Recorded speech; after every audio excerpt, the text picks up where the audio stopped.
Hey, we are back at the Cafe 210. Actually, we're in the prayer room. I'm with Larry the poet. And a lot of times I call this my recording studio when I do this. And Larry and I met at Cup of Jazz, which if you live in Visalia, it's except for this, well, check, make sure we're having it. But normally every Saturday we have Cup of Jazz at the Cafe 210. From 10 10 to to 12 noon. Yep. Yeah, 10 to 12. It is fantastic. And sometimes Larry and William, who's the other poet, will get up and read some poetry. And when we have, most of the time, people get up and sing songs. I do too. Oh, you do too? I sing. You yes. did? Yeah. Yes. Okay. All right.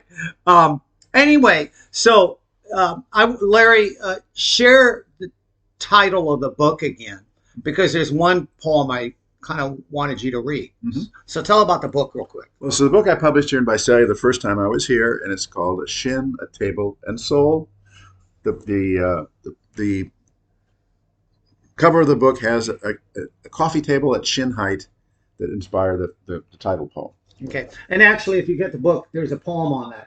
But there's another poem I wanted you to read. Wildfires, I think, isn't it? A wildfire starts. All right. Yes. And yeah, and I wanted you to share that one with us. Okay. Well, we're here in the Central Valley of California. We know something about drought. We know something about wildfires. Yes, we do. Forest fires, grass fires.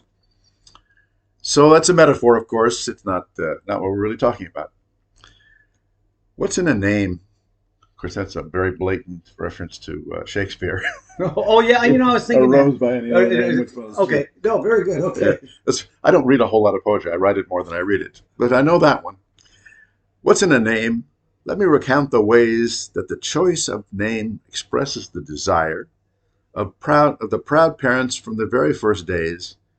What aspect of the dam and traits of the sire be broadcast to all as if a town crier should come in the night before each window and softly blow as if to fan the fire. A whispered remembrance for all to know. What is the intent?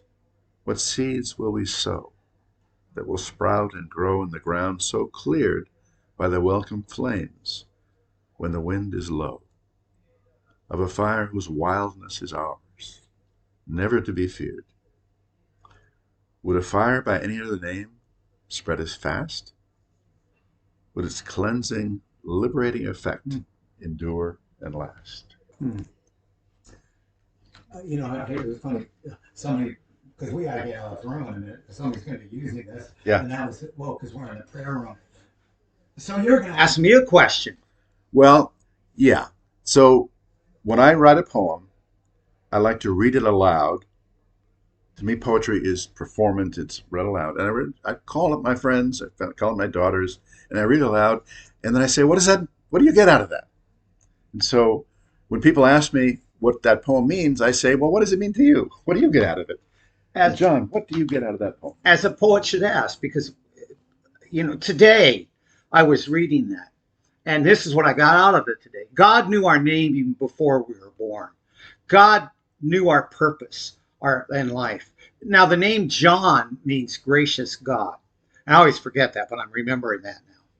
And reason we named our son, we liked Erica, and I'm sure Erica, we just thought Erica was a cool name. But Andrew, the reason I wanted him named Andrew's one of my favorite disciples. Mm-hmm. He doesn't preach. He doesn't teach. All he does is bring people to Jesus. Mm-hmm. Andrew knows how he got his name.